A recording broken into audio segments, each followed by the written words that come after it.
Joey. You remember when Will and Craig had the Rome 2 trombone in Rally Point of the Past? Yes. Well, we've got a Warhammer horn.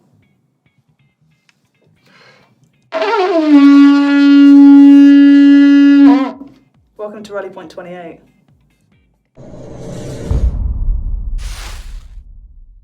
We've got some exciting new content. Yes, we do. For Total War Warhammer, we have an exclusive interview with Simon Mann talking about the Empire, Cole Franz, the Cult of Sigmar, and how the warrior priest works in-game.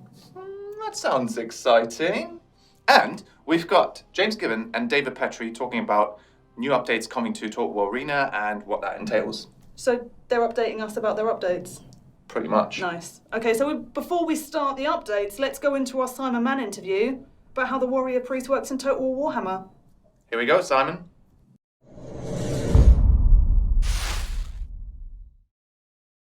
So today we're going to be talking about the Empire. So, very recently we showed off the kind of Greenskins versus the Empire at Blackfire Pass for E3. And, maybe people aren't quite as aware of who the Empire are, kind of how they fit in within the Warhammer universe. But also, very importantly, the kind of place of the Cult of Sigmar within both their kind of political and military kind of facets of their society.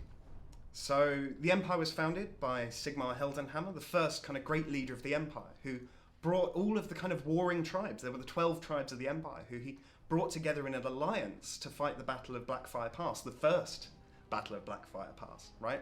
And he allied with King Kurgan of the Dwarves at the time to fight back these kind of roving greenskin hordes who were coming across to pass through the Black Mountains. So, this was a major invasion that was stopped by this alliance. And from that point forward, he kept the tribes united, and that's how the empire we see today is formed. It's formed of 12 elector counts, each of which controls separate areas of the empire, and ruled over by an emperor, who in this case is Karl Franz in the present day. So Sigmar ruled for 50 years, after which he laid down Galmaraz, which he was given by King Kurgan for winning the Battle of Blackfire Pass, and his crown, and wandered off into the east, never to be seen again. 20 years later, he became almost a kind of deified being for the people of the Empire. They started to worship him as a god, and this is where the Cult of Sigmar was formed. The Cult of Sigmar is involved very heavily politically within the Empire, but it's primarily a religion. They are dominant across the Empire. They have kind of priests everywhere that the Empire's kind of borders reach. And these priests aren't just kind of regular priests, these are warrior priests. They follow very much the example that Sigmar himself gave, which is this kind of piousness as well as this kind of ability to fight and be involved in the warfare that the Empire is constantly undergoing. So these warrior priests of the Cult of Sigmar, so you can recruit them and use them as characters within your faction and bring all the kind of benefits and skills they gain. They have these full skill trees that you'll be expecting from all the heroes that you get in kind of Total War Warhammer, right? But from the campaign, they're going to be really good at spreading the Cult of Sigmar, spreading this kind of religion among the provinces and being really supportive in the kind of morale of your empire. But also, for the first time in Total War, you can deploy them in an army, move them around with your army, and then bring them into battle with you, where they can start bringing their effects to your units on the battlefield.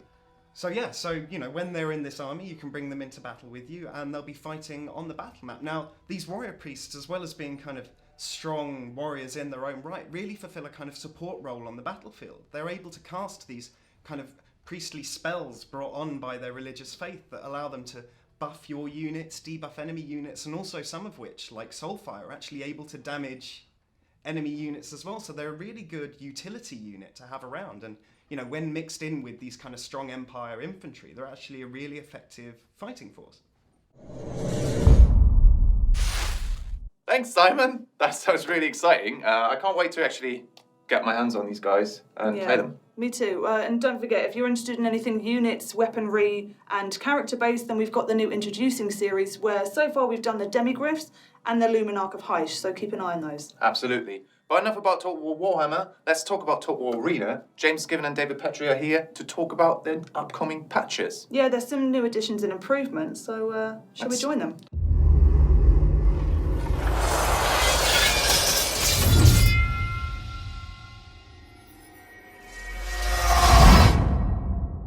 Hello everybody. So we thought we'd give you guys kind of an update and an overview of some of the changes that are coming in the patches for Total War Arena.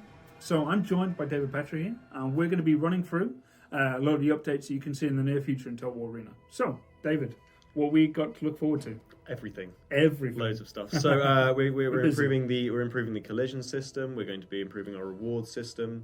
We're always looking at unit interaction, things like cavalry and missiles. We're looking at commander orders. Everything basically is under constant iteration and work at the moment. So let's hit on collision changes. What's the main aim behind those ones? So previously you were able to essentially just walk through units. You'd take damage, but you didn't really feel like there was any impact there. What we've got now is a system that stops units being able to pull through each other. The heavier your unit is, the more resistant it's going to be, of course, and the lighter it is, the easier you'll be able to push through it with a heavier unit, should you choose to. We feel this really hopefully adds to the game quite a lot. You can see battle lines starting to form up, cavalry get tangled up in the spears, and range units get caught and tracked down and cornered, so we feel it's a lot more tactical and deeper, and hopefully just really good fun. Talking of which, we're also looking at cavalry interaction in general. Yes, so the particularly cavalry versus missiles, but it will spread into other areas.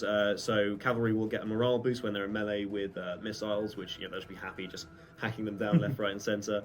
All units will take a little bit less damage when they're charging into units, particularly from the rear. So cavalry will last a little bit longer when they're hitting things like ranged. Ranged are a little bit less resilient to charges at the moment. So especially in forest. So cavalry will have a better time being able to hack them down and chase them down. You're going to need to back them up with spears, basically. Now you need to look after your ranged. Along with reworking abilities, we're also looking at reworking one of Scipio's abilities. Yeah, so Scipio is going to be getting a revamp to his charge. So now he'll be able to charge with infantry. As well as his cavalry. So he's going to be a lot more versatile and a little bit more lethal, we think, and hopefully able to keep up a bit better with his opposing commander, obviously Alexander. So we're going to see a little bit more use and a little bit more interest, hopefully, out of Scipio. And to cap it all off, our reward system is taking a look at as well. Yes, so that's getting reworked. So what we're kind of adding and changing how people get rewarded at the moment. So units that block missiles, for example, your Germanicus, your Testudo, you're going to get rewarded for blocking and blanking fire, essentially. That's going to stack you up points. We're going to be rewarding counter-capping. So if you stop the enemy capping your base, then you will get rewarded for that. You're going to get rewards for spotting the enemy. We had this before, but it's been reworked. So now instead of just when you spot them, it's more about keeping them within your vision. The longer you just keep enemies tracked so that your artillery can hit them, the more points, the more rewarded you're going to get. So scouting should hopefully become a little bit more prevalent and rewarded correctly, we feel. And of course, the all-important, the kill, the death blow. So now actually killing a unit rewards you, not just damaging. So killing actual entities within the unit will reward you more. Well, that is brilliant. So we've got lots of other changes coming with that. That is just like top line stuff, the stuff that you guys would like to hear. So keep your eye on our social media, and those patches will be coming in the near future for Total War Arena. Thanks, guys. And Total War Warhammer and Total War Arena will be at Gamescom this year, so if you're attending, come and see us. Yes, there'll be an arena booth and a Warhammer stage presentation with maybe a teaser at the end. Exciting. But enough about that. Okay. For Attila, we've recently released the last Roman campaign pack, and there'll be more from Jack Lusted and the content team soon. Yeah, so keep your eyes peeled on our social media channels to stay up to date with everything Total War. Yeah, links to everything we've mentioned in the description. And remember, Maddie... See you soon. See you soon.